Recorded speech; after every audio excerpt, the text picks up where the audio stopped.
Hello friends, welcome to our YouTube channel teaching exam overload. दोस्तों, आज के session के अंतर्गत जैसे कि आप लोगों की लगातार मांग आ रही है कि आप लोग यूपी टेट की भी क्लास चलाइए, तो हमारी यूट्यूब चैनल पे आज से सीटेट जुलाई 2024 के साथ साथ यूपी टेट की भी क्लासेस चलेंगी, जिसमें आज हम यूपी टेट में हिस्ट्री की पहली क्लास लेंगे। आज से हमारी यूपी टेट की क्लास स्टार्ट होगी, जिसमें आज हम हिस्ट्री की पहली क्लास लेंगे और इसमें हम इंट्रोडक्शन ऑफ हिस्ट्री पढ़ेंगे, इतिहास का इंट्रोडक्शन देखेंगे।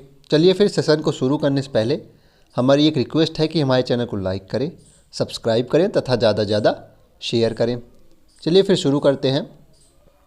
पहला पॉइंट है इसमें कि इतिहास है क्या। पहला पॉइंट क्या है? इतिहास सामान्य शब्दों में एक दिया गया है और प्रोफेसर घाटे जो बहुत बड़े माने जाते हैं इतिहासकार, इनके बारे में इनकी कथन बहुत ज़्यादा पूछा जाता है। इतिहास से संबंधित जो है उनका भी डिफिनीशन दिया गया है, तो देख लेते हैं। पहले सामान्य शब्दों में कहा जाता है इतिहास अतीत का अध्ययन है।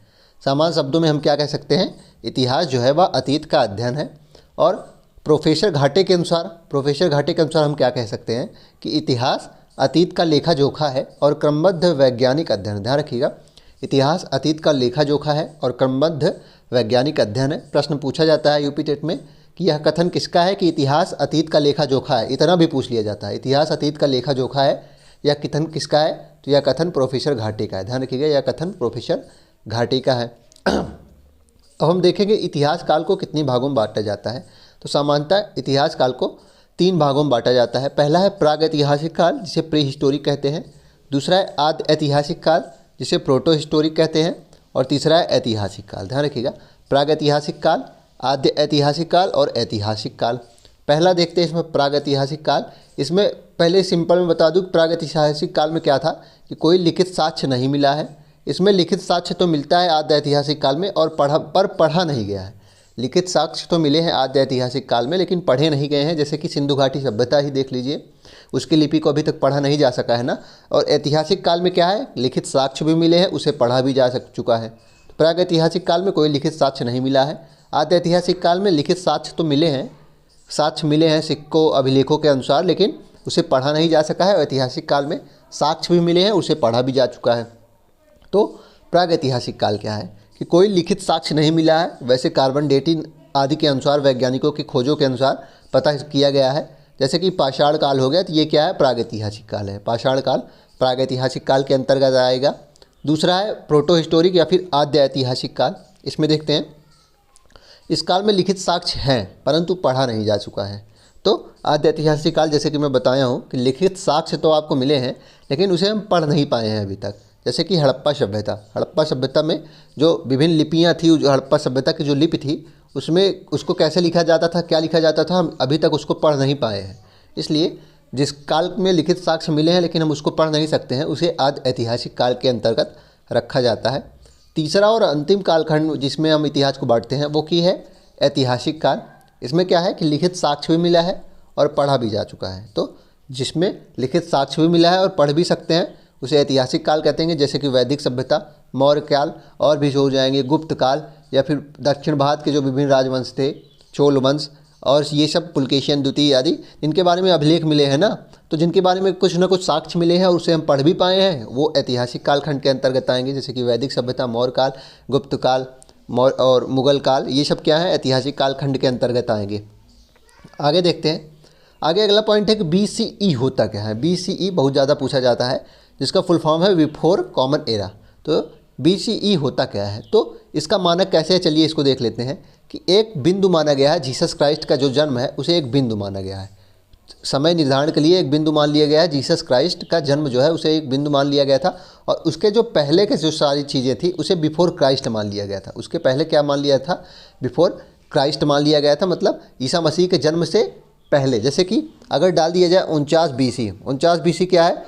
ईसा मसीह के जन्म से 49 वर्ष पहले।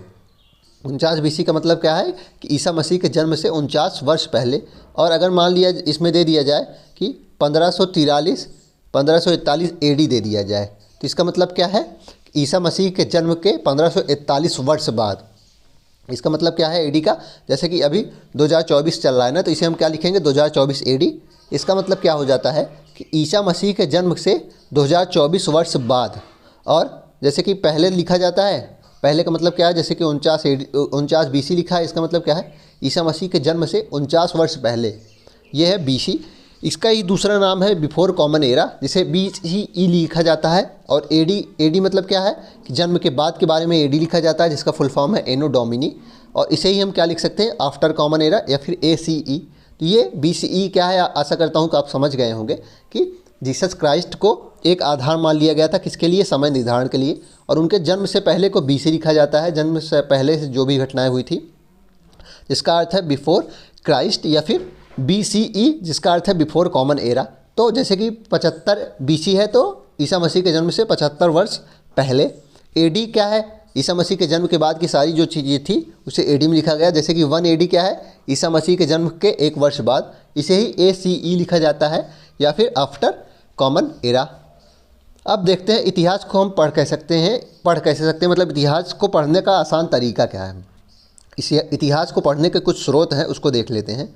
पुरातात्विक स्रोत, दूसरा है साहित्यिक स्रोत और तीसरा है विदेशी विवरण। तो इतिहास को पढ़ने के कौन कौन से स्रोत हैं, पुरातात्विक स्रोत हैं, साहित्य जो विभिन्न लिखे गए थे, और विदेशी विवरण जो विदेशी लोग जो साहित्य लिखे थे, जैसे कि मलिक मोहम्मद जायसी ने पद्मावत लिखी थी, या फिर किताबुल हिंद लिखा गया था ना, रेहला, किताबुल रेहला, ये सब चीज़ें क्या है, विदेशी विवरण है। साहित्यिक स्रोत जो विभिन्न साहित्य लिखे गए हैं, संगम साहित्य हो गया। पुरातात्विक स्रोत जो खोजें की गई हैं, सिक्के आदि हो गए या अभिलेख आदि हो गए। तो इन स्रोतों के माध्यम से हम इतिहास को आसानी से पढ़ सकते हैं। पहला देखते हैं इसमें पुरातात्विक स्रोत, जिसे आर्कियोलॉजिकल सोर्स भी कहा जाता है। इसमें कौन कौन से आएंगे, जो विभिन्न सिक्के मिले हैं, अभिलेख जो विभिन्न मिले हैं, प्रशस्ति क्या होती है, जिसमें शासकों का जो वर्णन है अच्छे ढंग से किया गया था, बढ़ा चढ़ा के किया जाता है। जिसमें शासकों का जो शासकों के बारे में जो बताया गया है उसे बढ़ा चढ़ा के लिखा गया था, उसे ही प्रशस्ति कहा जाता है, ध्यान रखिएगा। अभिलेख क्या होता है, अभिलेख के बारे में कुछ दिया गया है कि अशोक के अभिलेख, जिन्हें सबसे पहले जेम्स प्रिंसेप ने पढ़ा था, जो कि ब्राह्मी भाषा में मिले थे। ध्यान रखिएगा, अशोक के जो अभिलेख थे, अशोक के अभिलेख के बारे में बताया गया है, इंपॉर्टेंट है क्योंकि, और सबसे पहले इसे जेम्स प्रिंसेप ने पढ़ा था। ध्यान रखिएगा, इसे सबसे पहले किसने पढ़ा था, जेम्स प्रिंसेप ने पढ़ा था, और ये ब्राह्मी भाषा में मिले थे। जो पहले अभिलेख थे अशोक के, जिन्हें जेम्स प्रिंसेप ने पढ़ा, ये ब्राह्मी भाषा में मिले थे। प्रशस्ति के बारे में दिया गया है, प्रशस्ति क्या होती है, प्रशंसा करना, जिसमें तारीफ में लिखी गई जो चीज़ें होती हैं उसे प्रशस्ति कहा जाता है। जैसे कि प्रयाग प्रशस्ति समुद्रगुप्त के कवि हरिसेन ने लिखा था। ध्यान रखिएगा, प्रयाग प्रशस्ति समुद्रगुप्त के कवि हरिसेन ने लिखा था, बहुत इंपॉर्टेंट है। और इसकी भाषा क्या है, इसकी भाषा है संस्कृत, इसको भी नोट कर लीजिएगा, इसकी भाषा क्या है, संस्कृत है। तो दो चीज़ें आपको पता चली इसमें। अभिलेख में अशोक का अभिलेख बहुत इंपॉर्टेंट है, एक उदाहरण दिया गया है ना, इसमें उदाहरण इंपॉर्टेंट दिया गया है, जिसे सबसे पहले जेम्स प्रिंसेप ने पढ़ा था, और यह ब्राह्मी भाषा में मिले थे। प्रशस्ति का एक उदाहरण है प्रयाग प्रशस्ति, समुद्रगुप्त के कवि हरिसेन ने लिखा था, संस्कृत भाषा में लिखा था। ऐहोल अभिलेख, अभिलेख के बारे में एक और दिया गया है, ऐहोल अभिलेख, जिसे रवि वर्मा ने राजा पुलकेशिन द्वितीय के बारे में लिखा था। इसे लिखा किसने था, ऐहोल अभिलेख, रवि कीर्ति ने या फिर रवि वर्मा ने लिखा था, पुलकेशिन द्वितीय के बारे में लिखा था। और हर्षवर्धन के साथ जो 618 ईस्वी में नर्मदा नदी के तट पर युद्ध हुआ था, उसके बारे में भी इसमें वर्णन मिलता है। तो ऐहोल प्रशस्ति या फिर ऐहोल अभिलेख को किसने लिखा था, रवि वर्मा या रवि कीर्ति कहा जाता है, इनका दूसरा नाम है।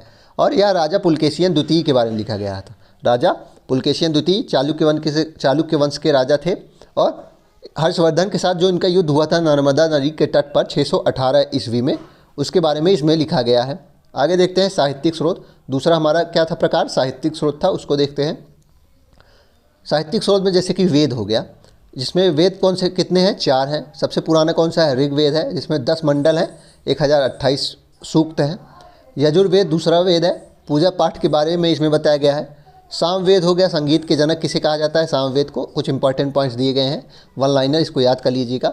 सामवेद संगीत का जनक है। अभी बाद में इसको डीप में अभी हम लोगों को पढ़ना है, लेकिन अभी क्या बताया जा रहा है, उदाहरण के रूप में बताया जा रहा है।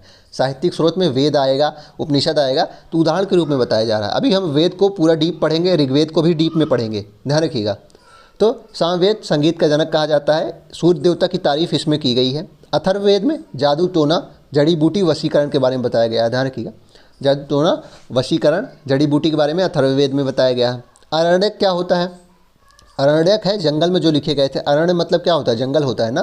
तो जो दर्शन जंगल में लिखे गए थे, जो विभिन्न फिलॉसफी जंगल में लिखी गई थी, उसे अरण्यक नाम दिया गया था। उपनिषद का अर्थ क्या होता है, उपनिषद का अर्थ क्या होता है, गुरु के समीप बैठना। उपनिषद मतलब होता है समीप, उप मतलब समीप और निषद मतलब बैठना। तो उपनिषद का अर्थ है गुरु के समीप बैठना। और इसकी संख्या कितनी है, 108 है। ध्यान रखिएगा, इसकी संख्या कितनी है, 108 है। इसको ध्यान रखिएगा, उपनिषद की संख्या 108 है। इसमें एक और पॉइंट दिया गया है कि सत्यमेव जयते मुंडकोपनिषद से लिया गया। ध्यान रखिएगा, सत्यमेव जयते जो है वह मुंडकोपनिषद से लिया गया है, इंपॉर्टेंट है। सत्यमेव जयते मुंडकोपनिषद से लिया गया है। पांडुलिपियाँ क्या है, जो ताड़ के पत्रों पे भुजछाल पर लिखी जाती थी या हाथ से लिखी जाती थी। मैनू मतलब क्या होता है, हाथ, इसके मतलब लिखा हुआ। तो जो हाथ से लिखी जाती थी, पत्तों पे भुजछाल पर लिखी जाती थी, वे पांडुलिपियाँ कहलाई। अब हम इतिहास पढ़ने का तीसरा स्रोत, जो तीसरा उदाहरण दिया गया था विदेशी विवरण, उसको चलिए देख लेते हैं। इसमें पहला उदाहरण है हेरोडोटस, जो कि फादर ऑफ हिस्ट्री कहे जाते हैं। मोस्ट इंपॉर्टेंट पॉइंट है, फादर ऑफ हिस्ट्री कौन है, हेरोडोटस है। ध्यान रखिएगा, फादर ऑफ हिस्ट्री कौन है, हेरोडोटस है। इनकी बुक कौन सी है, हिस्टोरिका है। इनकी बुक कौन सी है, हिस्टोरिका है। इसमें क्या बताया गया था, भारत और ईरान के रिश्तों के बारे में बताया गया। ध्यान रखिएगा, हिस्टोरिका में भारत और ईरान के रिश्तों के बारे में बताया गया है। तो बहुत इंपॉर्टेंट पॉइंट है। फादर ऑफ हिस्ट्री कौन है, हेरोडोटस है। इन्हें इतिहास का पिता कहा जाता है, इतिहास का जनक। इनकी बुक का नाम है हिस्टोरिका, और जिसमें भारत और ईरान के रिश्तों के बारे में बताया गया है। मेगास्थनीज की बुक कौन सी है, इंडिका है। ध्यान रखिएगा, इसमें क्या बताया गया है, पाटलिपुत्र का प्रशासन बताया गया है। इसमें पाटलिपुत्र, जो कि वर्तमान पटना के नाम से जाना जाता है, उसका प्रशासन बताया गया है। मौर्य वंश के समय में कैसे प्रशासन था, मेगास्थनीज ने इसे लिखा है। चीनी यात्री फाहियान ने यात्रा वृत्तांत लिखा है। ध्यान रखिएगा, चीनी यात्री फाहियान ने भी यात्रा वृत्तांत लिखा है। हेन स्वांग ने क्या लिखा है, सी यू की नामक बुक लिखी है। ध्यान रखिएगा, हेन स्वांग की बुक भी पूछी जाती है, सी यू की लिखी है। उनकी बुक का नाम क्या है, सी यू की क्या है। फिरदौसी की बुक का नाम क्या है, शाहनामा है। ध्यान रखिएगा। चलिए हम अब अगला टॉपिक देखते हैं, पाषाण काल। हमारा अगला टॉपिक क्या है, पाषाण काल। इसमें इसको हम 3 भागों में बांटते हैं। ध्यान रखिएगा, पाषाण काल को हम क्या बांटते हैं, 3 भागों में बांटते हैं। पूरा पाषाण काल, जिसे पैलियोलिथिक कहा जाता है, जो कि 20 लाख से 12,000 वर्ष पूर्व तक माना जाता है। उसके बाद मध्य पाषाण काल आता है, जिसे मीजोलिथिक कहा जाता है, जो कि 12,000 से 10,000 वर्ष पूर्व तक माना जाता है। और नव पाषाण काल, जो कि 10,000 से वर्ष पूर्व से अब तक माना जाता है। ध्यान रखिएगा, पाषाण काल को हम 3 भागों में बांटते हैं, पूरा पाषाण काल, मध्य पाषाण काल, नव पाषाण काल। वर्ष भी याद रखिएगा, ये भी कभी कभी पूछ लेता है, खास करके पूरा पाषाण काल का और मध्य पाषाण काल का भी पूछ लेता है। मध्य पाषाण काल की खोज क्योंकि बाद में हुई थी ना, इसका भी पूछ लेता है, और नव पाषाण काल के बारे में भी पूछ सकता है। आगे देखते हैं। इसमें पूरा पाषाण काल को भी हम 3 भागों में बांटते हैं, निम्न पूरा पाषाण काल, मध्य पूरा पाषाण काल और उच्च पूरा पाषाण काल। ध्यान रखिएगा, निम्न, मध्य और उच्च। आग की खोज पूरा पाषाण काल में हुई थी। ध्यान रखिएगा, मोस्ट इंपॉर्टेंट पॉइंट है। आग का आविष्कार जो है पूछा जाता है, पूरा पाषाण काल में हुई, मध्य पाषाण काल में हुई, ताम्र पाषाण काल में हुई या नव पाषाण काल में हुई। तो आग की खोज जो है वह पूरा पाषाण काल में हुई थी। कहाँ हुई थी, आंध्र प्रदेश के कुरनूल गुफा में हुई थी। ध्यान रखिएगा, इसका साक्ष्य कहाँ से मिला है, आंध्र प्रदेश के कुरनूल गुफा से। इसको नोट कर लीजिएगा, आग का आविष्कार का साक्ष्य कहाँ से मिला है, आंध्र प्रदेश के कुरनूल गुफा में इसकी राख के साक्ष्य मिले थे। और पूरा पाषाण काल, वो भी निम्न पूरा पाषाण काल में इसका साक्ष्य मिला था। और वही उसी समय को आग का आविष्कार भी माना जाता है।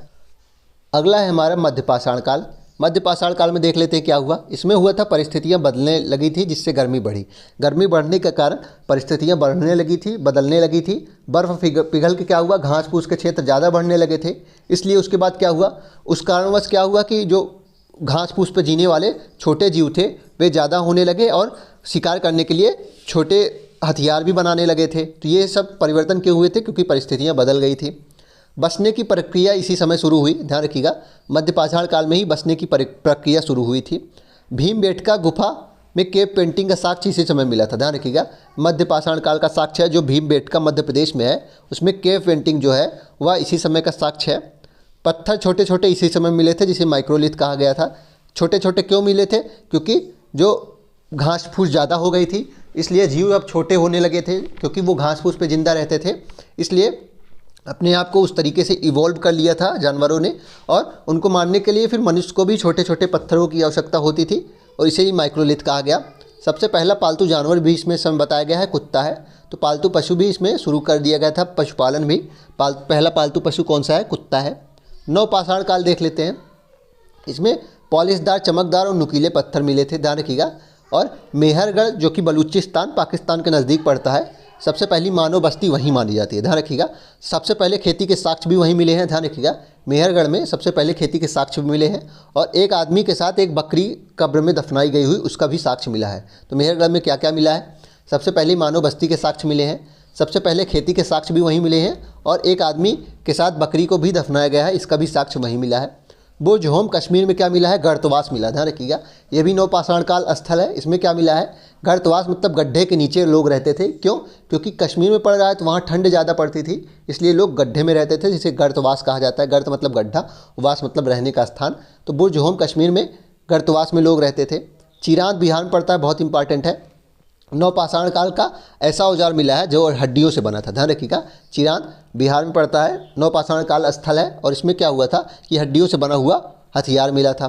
चलिए फिर आज की क्लास को हम यही समाप्त करते हैं। कल की क्लास में इसके आगे से ही हम कंटिन्यू करेंगे। आशा करता हूँ कि आपको हमारी यूपी टेट की पहली क्लास पसंद आई होगी। अगर आप इसी तरह के अन्य क्लासेस भी देखना चाहते हैं तो हमारे यूट्यूब चैनल को लाइक करें, सब्सक्राइब करें तथा ज़्यादा से ज़्यादा शेयर करें। साथ ही अगर आप इसकी PDF प्राप्त करना चाहते हैं तो हमारे टेलीग्राम चैनल का लिंक डिस्क्रिप्शन बॉक्स में है, आप उसको ज्वाइन कर लीजिए। आपको सारी PDF वहीं मिलेंगी, और जो टीचिंग से संबंधित कुछ जानकारियाँ भी होती हैं वो भी हमारे टेलीग्राम चैनल पर ही मिलती हैं, तो आप उसको ज्वाइन कर लीजिए। चलिए फिर, धन्यवाद।